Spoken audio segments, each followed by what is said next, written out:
Hello everyone and welcome to the African Media Malta Live podcast where we explore stories of migration, culture and creativity. I am Regine Guinea.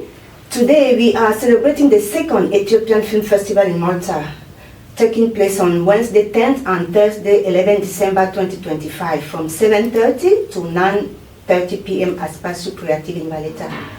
Over 2 evenings, audiences will watch 2 powerful films from Ethiopia.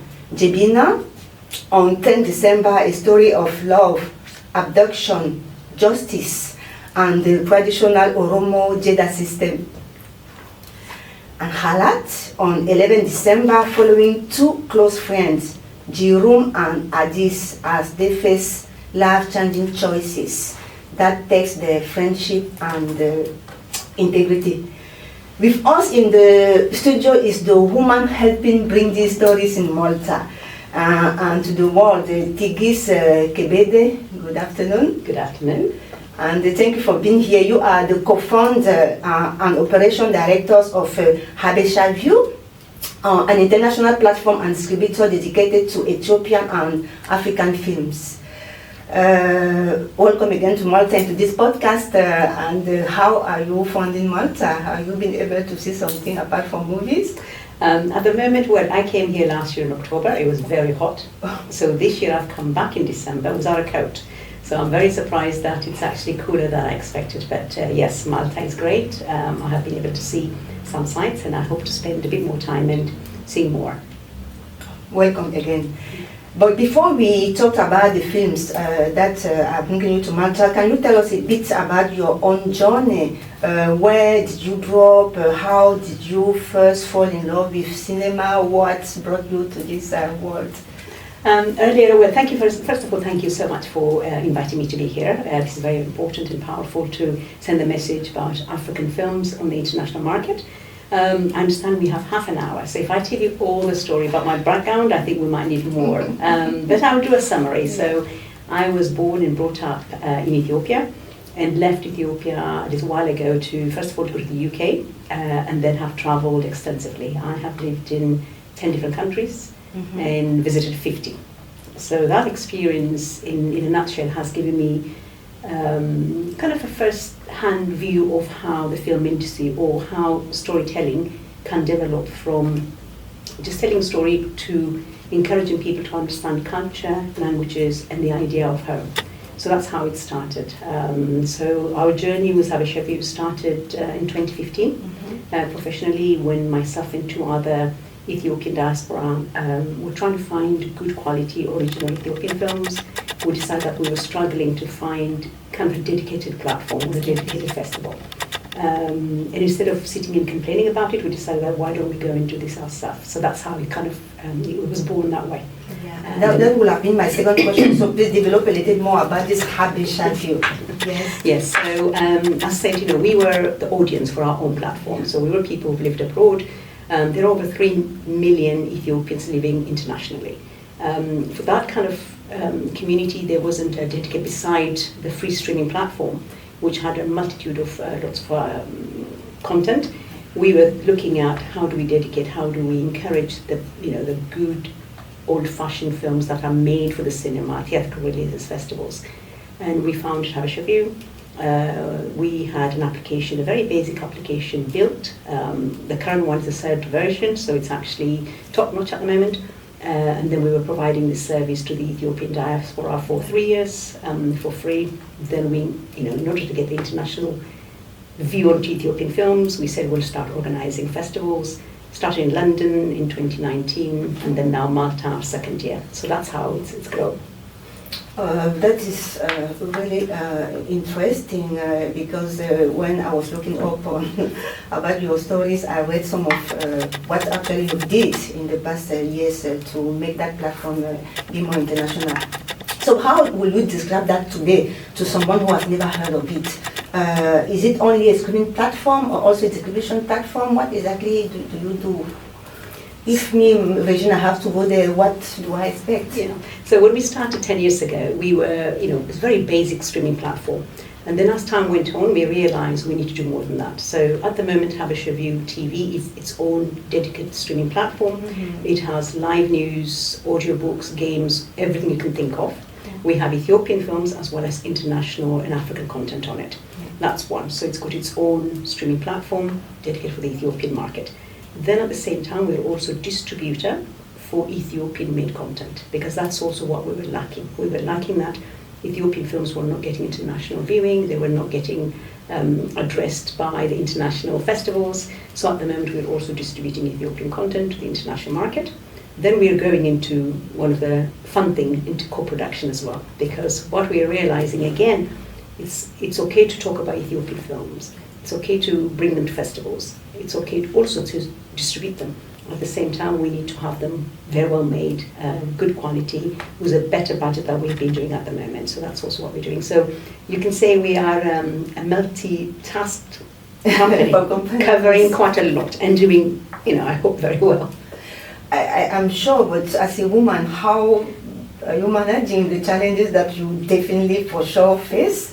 The stereotypes, how do you overcome all these difficulties that women, but also African women face in such industry? Politely putting it, was charm, hard work, and strength, I think. At the beginning of my career, I was coming across it a lot more. And I think previously from starting up this company, I was on a different field, which actually gave me the resilience to deal with, I would say, a lot of nonsense. I think that's how I'll put it. Again, I think it's hard to be in the media and technology when you're a woman, but also it's getting easier. There have been tough times up and down. How I would say is that I've had very good supportive team, friends and family who are extremely supportive, who are always there to support us. I've also realized that I'm to be very, very honest and say if I don't know something, I would say I don't know, rather than pretend I do. We're very fortunate to have a lot of talented people working with us. So if we don't know it, we bring in consultants, we bring in people to manage that for us. We have, as a company, 80% female. Okay. That is also because they deserved it. I have to always make sure that it's not positive discrimination. It's actually, we put out, announcement, and we interview everybody, and we tend to have 80%, including technology, marketing, IT. So we are 80% women. But the men are brilliant as well, because they're the ones who understand how this market would work. We cannot make a world without men. I am very grateful. I'm a strong advocate for men's rights. So we are feminists, but we love our men. Exactly. They have to be there.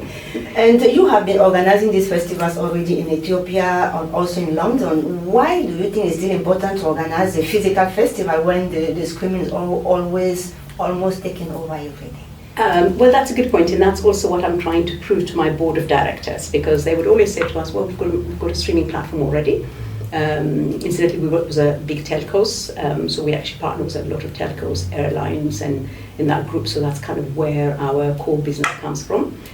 At the same time, I honestly believe that having a physical, visual festival brings the reality of film, especially from Africa, when we don't have the resources.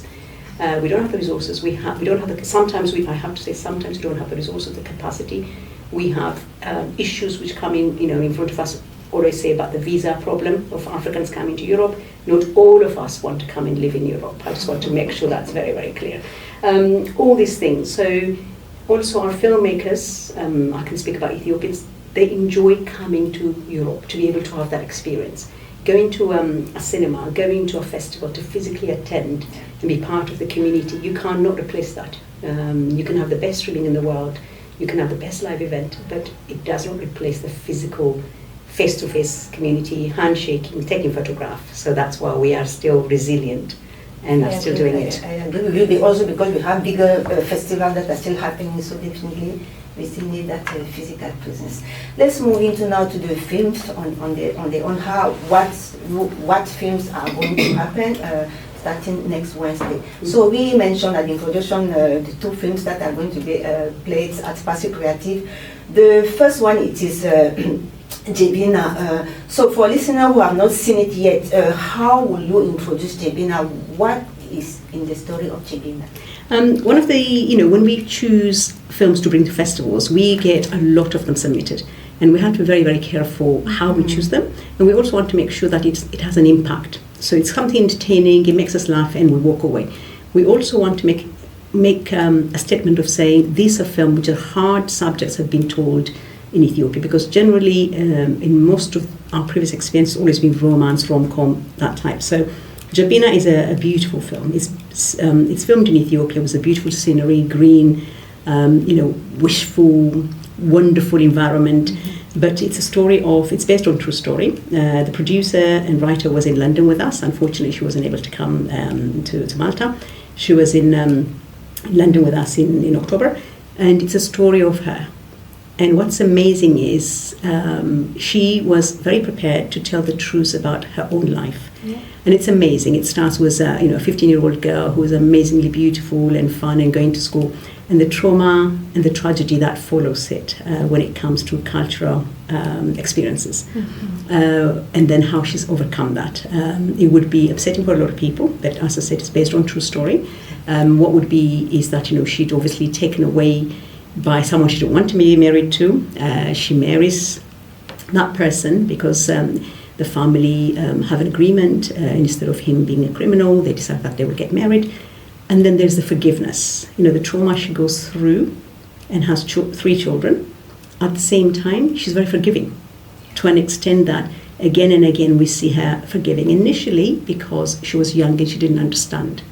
Later in her life, when she's an adult, it's because she decided that she has 3 children with him, and that actually she'd rather have a father for her children than not to have him around. And it's a story. She wrote a book, so that was amazing. But it ends with triumph for her because she's left the country legally, I would like to say, and she is very successful and lives in the US and with her children.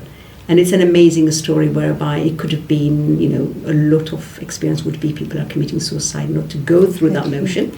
But it shows the tragedy and also the traditional way of solving problems like that, the elders getting together to find a solution, which I think is very, very powerful as well. And that's what we're seeing in Ethiopia at the moment, that they are using traditional methods to solve a lot of misunderstanding and disagreement. That's one. Yes. So the hard part is that's the opening, was a warning. The second one, Qalat, is a comedy. And that's actually, this time we've decided to bring 2 films which are actually produced both in Ethiopia and abroad, because there's a complaint that they say to us, you always bring Ethiopian films made in Ethiopia. What about the diaspora? So Qalat is by 2 Canadian friends, Ethiopian Canadian friends, and it's a comedy. It's their kind of journey to go to Canada, the diaspora's expectation of quick money, friendship, all being tested. So that's a comedy which will be lighter and for a family viewing on Thursday. The one more question that I wanted to mention, because the first one in particular, but the 2 of them anyway, they are stories that how do you link them to Malta? If viewers who maybe watched the first one, forced marriage, which is something that doesn't exist here, do you anticipate any impacts? Why that in particular? How is that? Well, I think, Malta... Sorry. Yes, go ahead. No.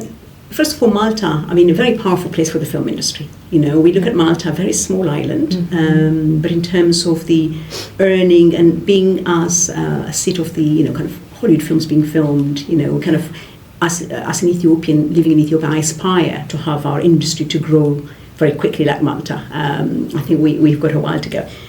They're both stories, as I said, we've chosen them for London and here. The link is they both have the kind of the immigration stories about them. The stories where both, I think, the more I think about it, and with your question, and since recently we've had issues with visas, what made me realize is these are 2 examples of Ethiopian diaspora who've actually left the country. They've actually gone, one to Seattle, very successful, running very successful business and family, raising a family, children, 2nd generation Ethiopians doing extremely well in themselves, And then you've got the other one in Canada, who are also brilliant at what they do. And we didn't think about it when we chose it, but I think it's actually very appropriate to have those films to show and say, look at our diaspora. It's not only Ethiopians, it's the African, the Asian diaspora who are actually traveling internationally, building businesses. So from Ethiopia to Malta, from Malta to Ethiopia, actually we are living in this world like a one, because there's no more actually barriers, so to speak. But from your position as a distributor and platform, how will you describe Ethiopian cinema today? Because so the difference of you mentioned slightly about the money. How does it work there? How do you cope? Where do you get the funds? How do you make it? So I say this a few times just because maybe new listeners don't know about the background of the Ethiopian film industry. Yes. So the Ethiopian film industry started a long time ago, but our first film was made in 1965. So all made in Ethiopia, just digitally prepared now, so it's actually available. From then, it's taken us quite a long time to get to where we are now. So when we look at our friends in Nigeria or South Africa, those guys are turning out a film a week, I think. For us, we're limited. We've got about maybe, I would say, about 150 to 200 films maximum coming out of the country. But out of that, maybe a percentage are properly for theatrical release, for distribution, for international market. Because again, we go back to production cost. We don't, in Ethiopia as well at the moment, we've got producers, directors, writers, scripts, amazing talented people, but the same person tends to do all the jobs because we don't have one of those. I mean, there are still some. Now, funding is a big issue like in most countries. I think we don't have a dedicated executive producer or our wealthy people, and I pick up on them all the time, our wealthy people or our bank and all those are not looking at the film industry as a business. Yes, they see it as an entertainment. They don't see their return, so they don't actually support it. That's what we need to be, changing. There is also now a move away. I think our government is keeping an eye on the Ethiopian film industry, which means, we can see how wonderful it could be, how, for tourism, if you think about it. So sometimes we go to a country we've never been, but we think we know it because we've seen it on film. So I think there is a slow move into making the film industry bigger and better than it is. But we do need producers. We need co-producers and things like that. At the moment, people are investing their own money. Most of the directors are putting their own money. And that's also why, it could be a great film, but not brilliant to go to the big festivals. I know the pride that seeing a movie from home can be for the diaspora members. I'm originally from Cameroon, so I feel about the Ethiopians living in Europe, in Malta. Have you met with them? Are they coming? How do they feel about this movie? How do that connect them with home?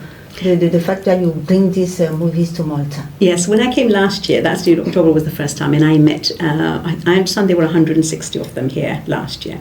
And I think about 80 of them attended the event last year. It was brilliant, and they took us out. They were actually very generous.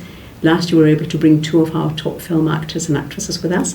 So they hosted us in their homes, in restaurants, and they were excited. They didn't want to let us go until we promised that we'll come again this year. I also met this morning 2 of them, which is amazing. I think one of them is Samson, and I understand he's the first Ethiopian to come to Malta 50 years ago, and he is now a grandfather, which so I met up with them earlier. So they will be there tomorrow. The fact that it's actually during the week, because normally we have our festival Friday, Saturday, Sunday. I think this year, because we're having it on a Wednesday and Thursday, it may limit the number of people who are coming, but we've got a mixture of Maltese, international, and Ethiopian people. They love seeing their own film in their own language. All our films are in one of the Ethiopian languages with English subtitling. I think they like being able to see the countryside where it's filmed, guess where it is, who said what. So I think they're looking forward to it. I think so too, actually. So we have went through a little bit of what will happen to Malta tomorrow. Is it tomorrow, and the day after tomorrow? But there are certainly, you mentioned some talents in Ethiopia that will love to work on that. For those who have not yet made it, what advice would you give to a young woman who wants to be like you?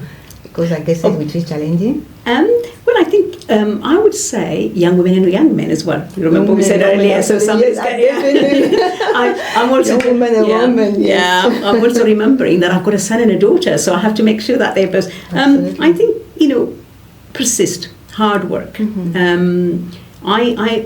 believe in honesty. Always be honest. If you don't know something, ask. Someone will help you. Always question it, but don't lose your integrity, whatever you do, because it backfires. Yeah. Make sure that you stay true to yourself. Ask the question. Have a mentor that you trust. Yeah. And if you don't agree with something, or if something looks uncomfortable or is too good to be true, because it is. If it's uncomfortable, say no. Because I think we've seen this.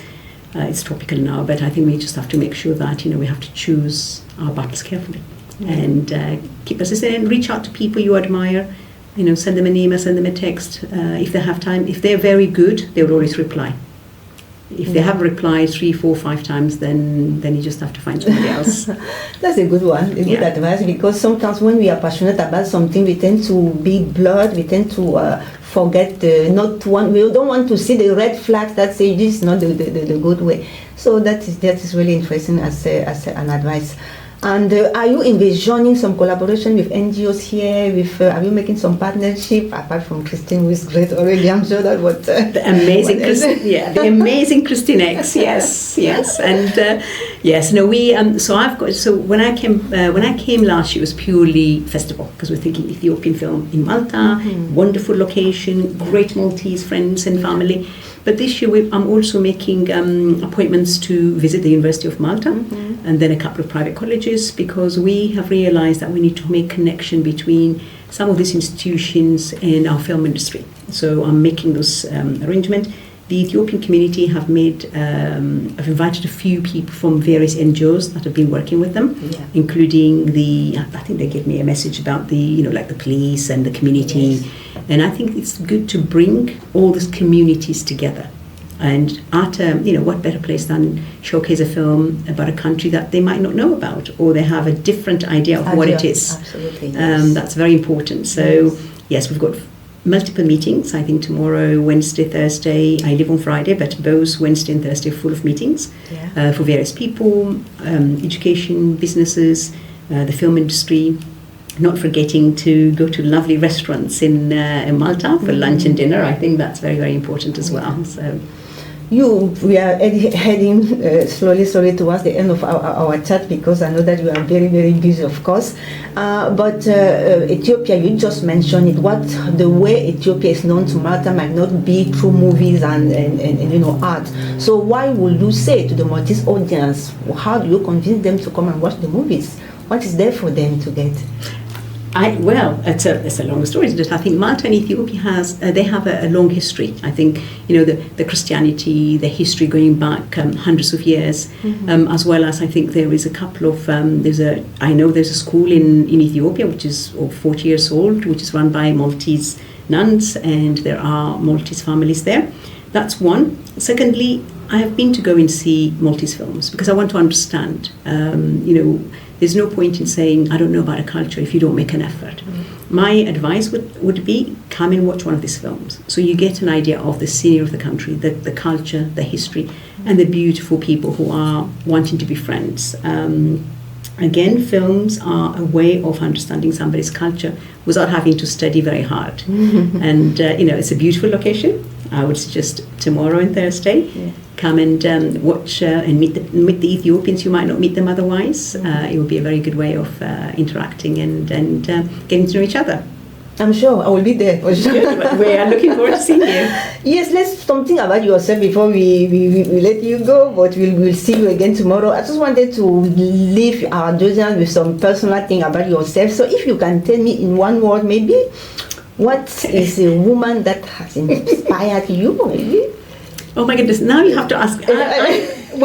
I was going to say I admire a determined person. I think, maybe I'm not sure that I've said this, because I'm thinking my mother. I think a lot of people would say, somebody they know, but I think for me, my mother, who is a very, very strong character, she was is still with us. She's 90. We're celebrating her 90th birthday in Ethiopia next month. So everybody will be coming there. And then my mother at 90-year-old, and then our daughter who is 27-year-old. And it's amazing. The more I get to see our daughter going, she was going to be very embarrassed about this, but the more I see how she's planning, and she's also in the in similar industry to us. So I think the two of them, different age, but the determination is there, the mission to achieve something, and the right way going about it. So I would say those two women. That is great, really, to have picked someone like as strong as a mother.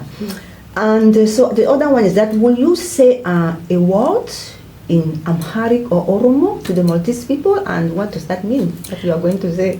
I would say in Amharic, because I speak Amharic. I would say welcome in Amharic, and I would say thank you.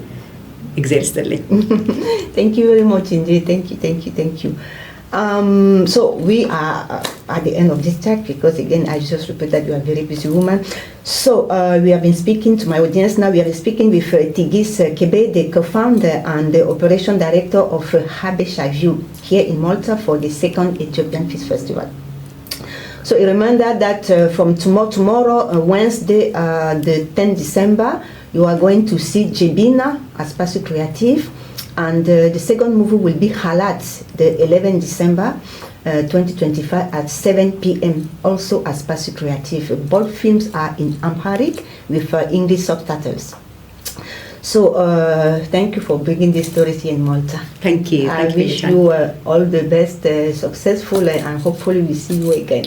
Thank you. And to our listener, thank you for tuning into this chat. Share this content. Come to the screenings tomorrow and Thursday, and keep supporting independent cinema. It's very important for the world, for us. I am Regine Guinea. Until next time. Bye.